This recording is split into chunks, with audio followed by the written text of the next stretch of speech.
హరే కృష్ణ. హరే కృష్ణ అందరికి. ఈరోజు భక్తి రసామృతము అనేటువంటి L3 క్లాస్కి మీ అందరికీ కూడా ఇస్కాన్ మంగళూరు శ్రీ శ్రీ రాధా గోవింద ఆలయం తరఫున స్వాగతం, సుస్వాగతం. సో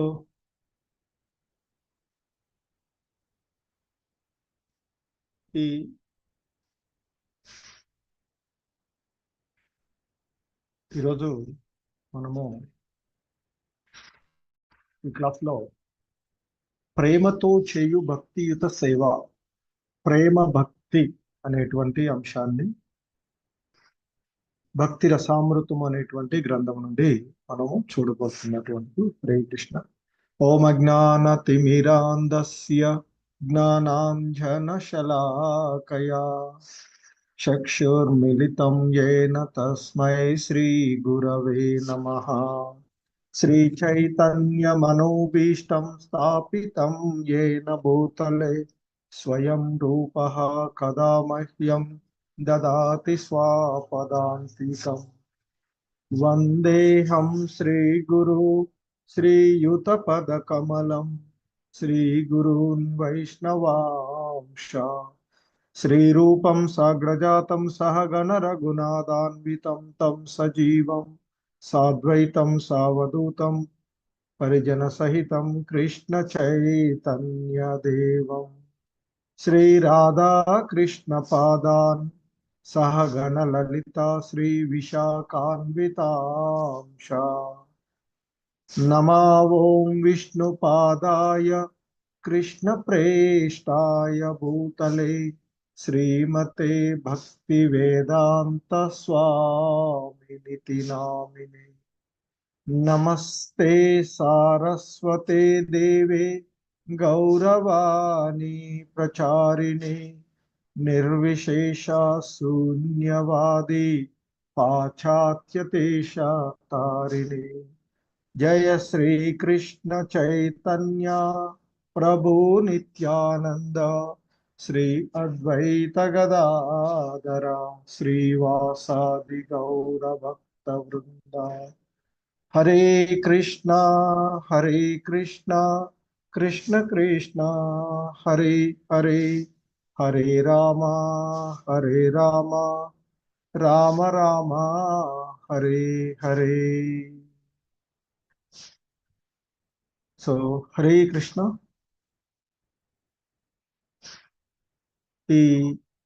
మనము పూర్వపు క్లాసుల్లో భావభక్తి మరియు భావభక్తుడి యొక్క లక్షణాలు అనేటువంటి అంశాలను చూసినటువంటిది. సో ఈరోజు ఈ క్లాస్లో మనము ప్రేమ భక్తి లేదా ప్రేమతో చేసేటువంటి భక్తియుత సేవ అనేటువంటి ఈ అంశాన్ని మనము చూడబోతూ ఉన్నటువంటిది. హరే కృష్ణ.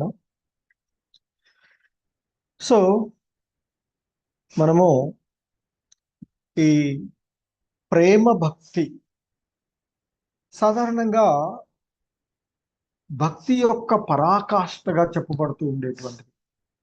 ఎందుకంటే భక్తిలో మరి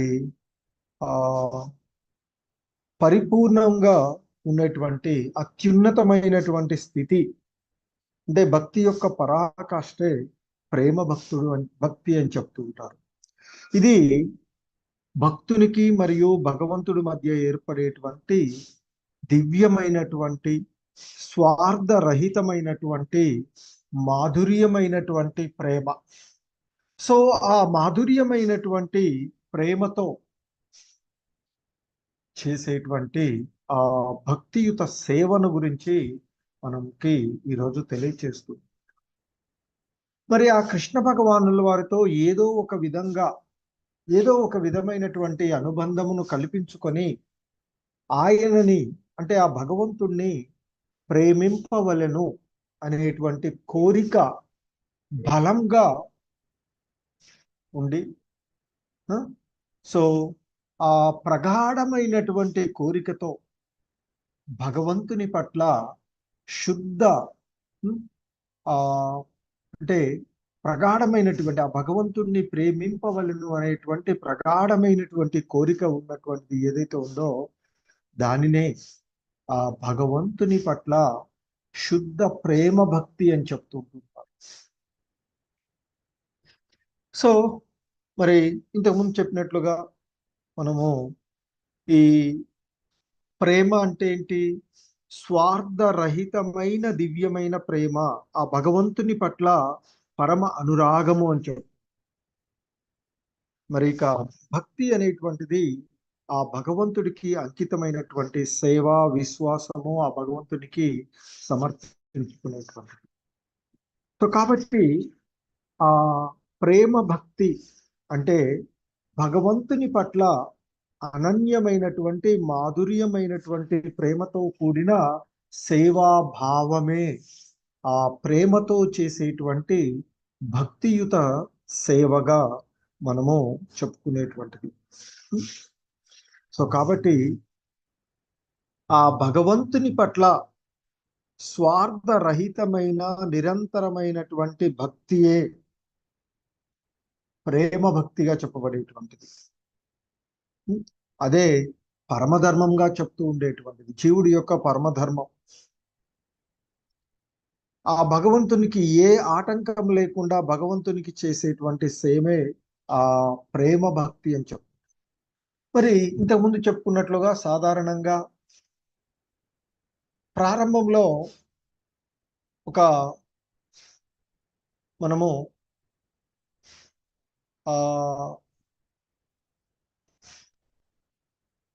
ఆధ్యాత్మిక ఆచార్యుని యొక్క ఆదేశానుసారము విధులను అనుసరించి ఒక భక్తుడు భక్తి సేవలో నిమగ్నమవుతూ ఉంటుంటాడు. దానినే సాధారణంగా సాధనా భక్తి అని చెప్తాం. సాధారణంగా ఈ సాధనా భక్తి అనేటువంటిది విశ్వాసం, శ్రద్ధతో మొదలవుతూ ఉంటుంది. శ్రద్ధ విశ్వాసాలతో మొదలయ్యేటువంటి ఈ భక్తి అంటే ఆ భక్తి యొక్క స్థాయిలను మనకి ఇంతకుముందు రూపగోస్వాములు వారు చెప్పినట్లుగా, ఇంతకుముందు మనం చూసినట్లుగా శ్రద్ధ అంటే విశ్వాసంతో మొదలయ్యేటువంటి స్థాయి నుంచి ఆ తర్వాత ఏమవుతుంది, ఆ అలా మొదలైనటువంటి ఆ ప్రేమలో సాధు సంఘం, భక్తుల యొక్క సన్నిధి, ఆ తర్వాత భజన క్రియ, నిత్యము భజన ఆ భగవంతునికి సేవ చేసుకోవడము, ఆ తర్వాత అనార్ద్ర నివృత్తి అని చెప్తుంటారు. ఏవైనా దోషాలు, ఐహికమైనటువంటి దోషాలన్నిటినీ కూడా తొలగించుకునేటువంటి దోష నిర్మూలన స్థితి. ఆ తర్వాత ఇక ఎప్పుడైతే దోష నిర్మూలన జరుగుతూ ఉందో భక్తి నిష్టగా చేస్తూ ఉంటాం, అంటే స్థిరమైనటువంటి భక్తి. ఆ సమయంలోనే భక్తియుత సేవ పట్ల ఆసక్తి, రుచి కలుగుతూ ఉంటాయని చెప్తారు. ఆ ఆసక్తి, రుచియే భావభక్తి. ఆ అభిరుచి కాలక్రమంలో ప్రగాఢంగా పరిణమించినప్పుడు అది ప్రేమ భక్తిగా మారుతూ ఉండేటువంటి. కాబట్టి ఆ నిష్ట తర్వాత రుచి, అనుభూతి ఏర్పడుతుంది, రసానుభూతి ఆరంభం అవుతూ ఉంటుంది రుచిలో. ఆ తర్వాత ఆసక్తి అంటే ఏంటి? భగవంతుని పైన ఆకర్షణ కలుగుతుంది. ఆ ఆకర్షణ ద్వారా భావభక్తి అంటే రసభావోద్రేకం జరుగుతూ ఉంటుంది. ఆ భావభక్తి ఎలా జరుగుతుందో ఇంతకుముందు క్లాసులో చూసాం. ఇక చివరిగా చివరి స్థితి ఏదైతే ఉందో అదే ప్రేమ భక్తిగా చెప్తూ ఉండేటువంటి ప్రేమ భక్తి. సో ఇది ఇక ఆ భగవంతునితో ఏకరసమైనటువంటి ప్రేమ అనుభూతి అని చెప్తూ ఉంటుంటారు.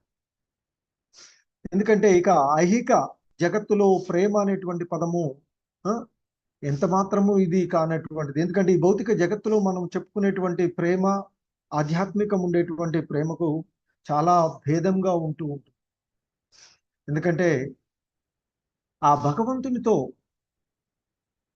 ఏదో ఒక బాంధవ్యము దృఢంగా నెలకొల్పుకొని చేసేటువంటి ఆ దాన్నే శుద్ధమైనటువంటి భగవత్ ప్రేమ భక్తిగా ప్రామాణికులైనటువంటి మనకు ఆచార్యులు, ప్రామాణికులైనటువంటి విశుద్ధ భక్తులు భీష్ముడు, ప్రహ్లాదుడు, ఉద్ధవుడు, నారదుడు అంగీకరించినట్లుగా మనకి ప్రామాణికమైనటువంటి గ్రంథము నారద పాంచరాత్రకంలో ఉన్నటువంటి అంశాన్ని మనకి చెప్తున్నాం.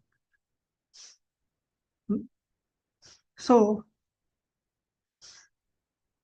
ఇంత ప్రారంభంలో చెప్పుకున్నట్లుగా వైదిక సారసత్వంలో తెలుపబడినటువంటి విధులను పాటిస్తూ ఒక ఆధ్యాత్మిక ఆచార్యుని పర్యవేక్షణలో భక్తియుత సేవ మొదలు ద్వారానే ఈ ప్రేమ భక్తి లేదా భావభక్తి అంకురిస్తూ ఉంటుంది అని మనకి చెప్పబడుతూ ఉన్నట్టు. సో మరి ఒక భక్తుడు ప్రేమ భక్తితో నిరంతరము భగవత్ సాన్నిధ్యాన్ని అనుభవిస్తూ ఉన్నట్లయితే అతనికి ఆ స్థితి తన అవ్యాజమైనటువంటి కరుణ చేతనే ఆ భగవంతుడు స్వయంగా అనుగ్రహిస్తాడు అనేటువంటిది. అంటే ఆ భగవంతుని యొక్క అనుగ్రహం ద్వారానే మనకి అది జరుగుతూ ఉంది అనేటువంటి మనము చెప్పుకోవలసినటువంటిది. ఎందుకంటే మనకి ఆ శ్రీమద్ భాగవతంలో ఉన్నటువంటి ఒక అంశాన్ని శ్రీకృష్ణ భగవానుల వారు ఉద్ధవుడితో చెప్తూ ఉన్నటువంటి అంశాన్ని ఇక్కడ మనకి కోట్ చేస్తారు. నన్ను పొందుటకు వృందావనంలోని గోపికలు వేదములను అధ్యయనం చేయలేదు, ఎన్నడూనూ వారు తీర్థయాత్రలైనను చేసిన వారు కారు, ఎట్టి విధులను వారు పాటింపలేదు, ఎట్టి వ్రతములను వారు ఆచరించలేదు, కేవలము నా సాంగత్య ప్రభావము వలననే భక్తియుక్త సేవ మార్గంలో వారు సంసిద్ధిని అందుకోగలిగిరి అంటూ చెప్తూ ఉన్నటువంటిది. సో అలాగే పద్మ పురాణంలో ఉన్నటువంటి ఒక ఉదాహరణని ఇక్కడ చెప్తూ ఉంటుంటారు. ఏంటంటే శ్రీమద్ భాగవతంలో గోచరించేటువంటి ఆ గోపికల దృష్టాంతం వలనను నిరంతరము శ్రీకృష్ణుణ్ణి ధ్యానించుచు ప్రేమతో ఆయన లీలలోనే గానం చేయొచ్చు భక్తుడెట్టి వాడైనను శ్రీకృష్ణ భగవానుడు వారి యొక్క అసాధారణమైనటువంటి కరుణ సంసిద్ధి మరి ఆ కృష్ణ ప్రేమను సాధించగలడు అనేటువంటిది ఇక్కడ మనకి చెప్పబడుతూ ఉన్నటువంటి విషయం. సో ఇక్కడ చెప్తారు నారద పంచరాత్రంలో చెప్పబడుతూ ఉన్నటువంటి అంశంలో, ఒక వ్యక్తి శ్రీహరిని అర్చించుచు ఆరాధించుచు ప్రేమించుచున్నచో అప్పటికే అతడు ఆత్మ సాక్షాత్కారమునకు అవసరమైనటువంటి యమ నియమాది తపస్సులను పూర్తి చేసి ఉండేడు వాడని గ్రహించవలెను అంటూ చెప్తున్నారు. ఎందుకంటే మనకు ధ్యాన యోగంలో యమ నియమ ప్రాణాయామ ధారణ ప్రత్యాహార ధ్యానము అలా ఉన్నటువంటి. సో కాబట్టి ఎవరైనా ఒక వ్యక్తి భగవంతుణ్ణి ఆరాధిస్తూ ఉన్నారు అంటే అంతకు ముందే అవన్నీ కూడా అతడు పాటిస్తూ ఉన్నట్టు, అంటే వాటన్నిటినీ కూడా దాటి వచ్చిన వాడే అని చెప్తున్నారు. సో కాబట్టి ఇంకా చెప్తారు, శ్రీకృష్ణ భగవానుణ్ణి సందర్శించుచున్నచో ఆత్మ సాక్షాత్కారము సాధించుట కొరకు యమ నియమాదులను తపస్సులను అతడు అతీతుడని గ్రహించవలెను అనేటువంటి విషయాన్ని చెప్తూ ఉన్నారు. సో ఆ విధంగా మన యొక్క ఆ ప్రేమ భక్తి, అలాగే ప్రేమ భక్తి యొక్క లక్షణాలను మనం చూసినట్లయితే ఆ ప్రేమ భక్తిలో నిమగ్నమైనటువంటి వాళ్ళు స్వార్థ రహిత తత్వము వాళ్ళలో ఉంటూ ఉంటుంది అని చెప్తుంటారు. ఎందుకంటే సాధారణంగా ఏదైనా మనం చేస్తూ ఉంటే మనకేం లభిస్తుంది అనే అటువంటి ఆలోచన ఉంటుంది. కానీ ఆ ప్రేమ భక్తిలో ఉన్నటువంటి వాళ్ళు నాకేమి లభిస్తుంది అనేటువంటి ఆలోచనే ఉండకుండా స్వార్థ రహితత్వంతో ఆ భగవంతుని యొక్క సేవలో నిమగ్నం అవుతూ ఉంటారు అని చెప్తారు.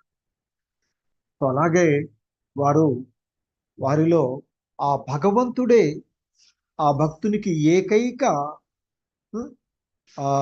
అనుబంధంగా ఉంటుంది, ఏకైక అనుబంధంగా వాళ్ళు ఉంటాయి. అంటే అనన్యత, ఇక వేరే విధానం అంటూ ఏది కూడా ఉండకుండా వాళ్ళు భక్తుని, అంటే ఆ భక్తిని కొనసాగిస్తూ ఉంటారు ప్రేమతో, అంటే ప్రేమతో భక్తి చేసేటువంటి భక్తులు అని చెప్తారు.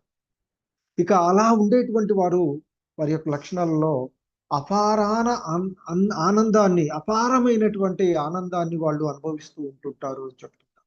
ఎందుకంటే భగవంతుని యొక్క స్మరణ, నామకీర్తన, రూపదర్శనము, ఆ, ఇవన్నీ కూడా ఆనంద సముద్రం. ఎందుకంటే ఆ భగవంతుడే కరుణా సాగరుడు. ఎందుకంటే మనం కృష్ణ భగవాన్ని ప్రార్థనలో హే కృష్ణ కరుణా సింధు దీనబంధు జగత్పతే గోపేశ గోపికా కాంత రాధాకాంత నమోస్తుతే అంటూ చెప్తుంటాం. కరుణా సాగరుడు, ఆయన కరుణ ఏంటంటే సముద్రము వంటిది అని చెప్తుంటాం. సో కాబట్టి ఆయన ఇచ్చేటువంటి ఆనందము సముద్రము వంటిదిగా మనము ఇక్కడ చెప్పుకోవచ్చు. అలాగే లీన లీనత అంటే భగవంతుడు ఆ భక్తుని యొక్క అంటే ఆ భగవంతుడు భక్తుడు మధ్య సంబంధం. అంటే భక్తుడు భగవంతుల్లో పూర్తిగా లీనమై ఉంటారు అని చెప్తుంటారు. సో ఇక ఇంతకుముందు చెప్పినట్లుగా ప్రేమ భక్తి స్థాయి, శ్రద్ధ, సాధు సంఘం, భజన క్రియ, అనార్థ నివృత్తి, నిష్ఠ, రుచి, ఆసక్తి, భావ, చివరికి ప్రేమ, ఆ పరమానంద స్థితి. సో సాధారణంగా మనకి ఆ భక్తి క్రమంలో ఆ చివరి స్థాయే ప్రేమ భక్తి అని చెప్తుంటారు. ఇది భగవంతునితో ఏకరసమైనటువంటి అనుభవంగా చెప్పబడుతూ ఉంటుంది. ఇక ఆ ప్రేమ భక్తికి ఉదాహరణలను మనం తీసుకున్నట్లయితే ఇక ఆ ప్రేమ భక్తికి మహోన్నతమైనటువంటి ఉదాహరణ శ్రీమతి రాధారాణిని తీసుకుంటూ ఉంటారు. ఆమె ప్రేమ స్వరూపిణిగా చెప్తూ ఉంటుంటారు రాధారాణి. ఆమె ప్రేమలో ఎటువంటి స్వార్థం లేకుండా కేవలము కృష్ణానందము మాత్రమే చూస్తూ ఆమె ఆయన్ని ఆరాధించేటు. సో కాబట్టి ప్రేమ భక్తి అనేటువంటిది ఆ రాధాభావంగా చెప్తుంటారు. ఎందుకంటే కృష్ణుడు సంతోషంగా ఉంటే చాలు, నాకు ఏమి కలిగినా చివరకు నశించినా పర్వాలేదు అనేటువంటి స్థితిలో ఉండేటువంటిది రాధా భావన అని చెప్తుంటారు. ఆ ప్రేమ తత్వం. ఇక మరి ఇంకా మనకి ఈ అంశాలలో చెప్పబడుతూ ఉన్నటువంటి సాధారణంగా ఈ ప్రేమ భక్తి ఆ భగవంతునితో ఒక భక్తుడు అనుభవించేటువంటి ప్రేమ భక్తి యొక్క స్వరూపము వివిధ రకాలుగా ఉంటుంది. మనకి ఆ రూపగోస్వాముల వారు చెప్తారు, ఆ భక్తి అంటే ప్రేమ భక్తి శాంతరసంగాను, మరి దాస్యరసంగాను, సఖ్యరసం, అలాగే వాత్సల్య రసము మరియు మాధుర్య రసముగా ఆ విధంగా 5 రకాలుగా సో ఈ ప్రేమ భక్తి పంచ రసాలలో ఈ ప్రేమ భక్తి రకాలుగా ఉంటుంది అని చెప్తూ ఉంటుంటారు. మరి అందులో శాంతరసం, ఈ శాంతరసము అనేటువంటిది ఏంటంటే సాధారణంగా శాంతమైనటువంటి ధ్యాన రూపమైనటువంటి భక్తి.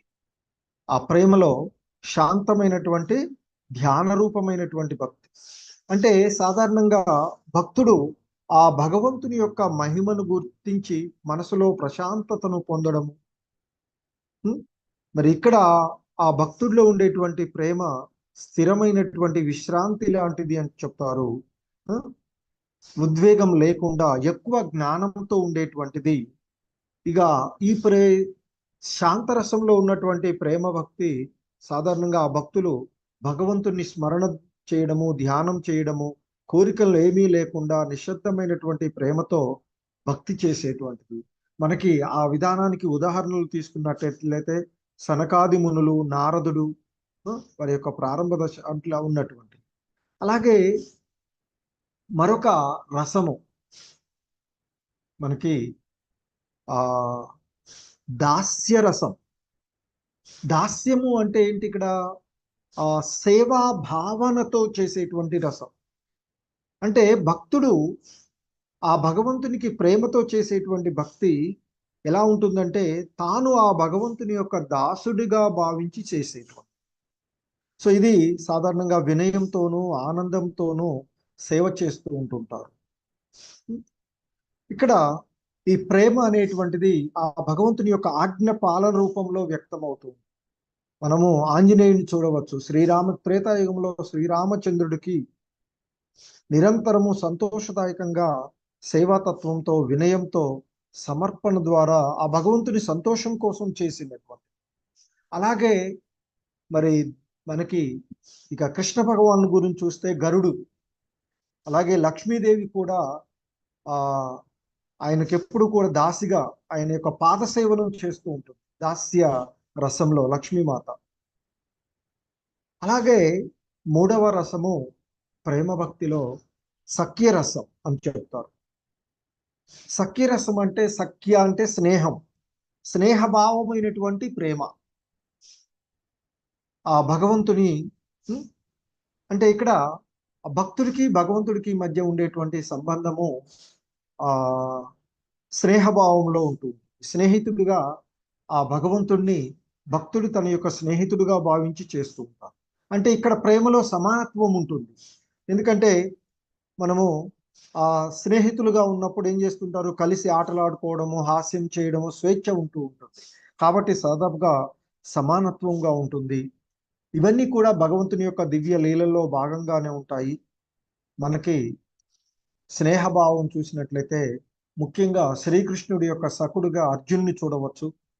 అలాగే బృందావనంలో శ్రీదామ, సుదాముడు, మధుమంగళ అనేటువంటి గోపబాలురులు ఆయన యొక్క స్నేహభావంలో ఉండే. అలాగే వాత్సల్య రసం, ప్రేమ భక్తి భావన చేసేటువంటిది వాత్సల్యంతో. సాధారణంగా ఈ వాత్సల్యము అనేటువంటిది పిల్లల పైన తల్లిదండ్రులకు ఉండేటువంటి రసం, ప్రేమ.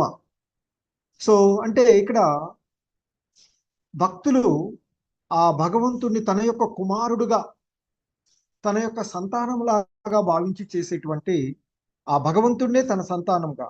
ఇది ఇక్కడ దీనికి ఉదాహరణ. ఇదంతా కూడా భగవంతుని యొక్క ఆశీస్సుల ద్వారా, భగవంతుని యొక్క దయా ద్వారానే జరుగుతూ ఉండేటువంటిది. ఇక్కడ ప్రేమలో భక్తుడు అధికంగా ఉంటాడు, దేవుడు చిన్నవాడిలాగా ఉంటాడు. అంతే కదా, మనం చూస్తాం నంద యశోదల దగ్గర శ్రీకృష్ణుడు, చిన్ని కృష్ణుడు, బాలకృష్ణుడు చిన్నగా ఉంటూ ఉంటాడు. అక్కడ భక్తులు పాత్ర పెద్దగా ఉంటుంది, తల్లిదండ్రుల రూపంలో అంటే పెద్దగా ఉంటుంది. యశోదమాత, నందగోపుడు, అలాగే దేవకి వసుదేవులు. ఇక చివరి రసం ప్రేమ భక్తిలో మాధుర్య రసం. ఇది ఆ అంతిమమైనదిగా చెప్తుంటారు. దివ్య మాధుర్య ప్రేమ, దీనికి రాధాభావము అని పేరు కూడా చెప్తాం. ఇది ప్రేమ భక్తికి పరాకాష్ట. మాధుర్య రసం ఏదైతే ఉందో ఇది ప్రేమ భక్తికి పరాకాష్ఠగా చెప్తాడు. ఇందులో భక్తుడు ఆ భగవంతుణ్ణి ప్రియుడుగా భావిస్తూ ఉంటుంటాడు.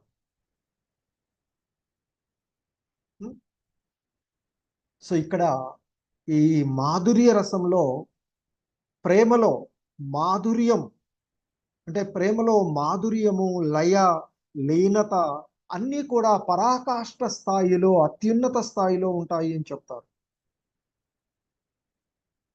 ఇక లక్షణాల గురించి చూసినట్లయితే ఏకరస ప్రేమ, పరమ సమర్పణ, ఆ భగవంతుని సంతోషమే భక్తుని జీవనాధారం. సో ఇక్కడ జ్ఞానము, వ్రతము, ధర్మము అన్నీ కూడా లీనమై ఉంటాయి. అంతకు ముందే వారు అవన్నీ కూడా చేసి ఉన్నట్లుగా చెప్తారు. మనకి ఉదాహరణలుగా చూసినట్లయితే రాధారాణి, రాధాదేవి, లలిత, విశాఖ, గోపికలు. సో ఈ అంతిమ రసం మాధుర్య రసంలో ఆ కృష్ణుడు కూడా భక్త పరాధీనుడవుతారు అని చెప్తుంటుంటారు. సో ఆ విధంగా ప్రేమ భక్తి భావనల ద్వారా భక్తులు ఆ భగవంతునికి సేవలు చేసుకునేది. సో కాబట్టి ఇక్కడ శ్రీల రూప గోస్వాముల వారు తన భక్తి రసామృత సింధువులో పూర్వ విభాగము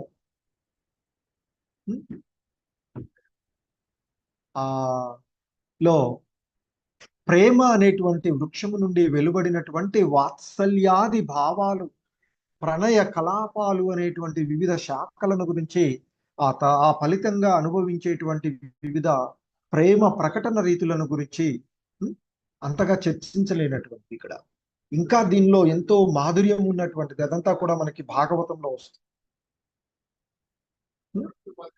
సో కనుక ఈ దివ్య ప్రేమలకు మనము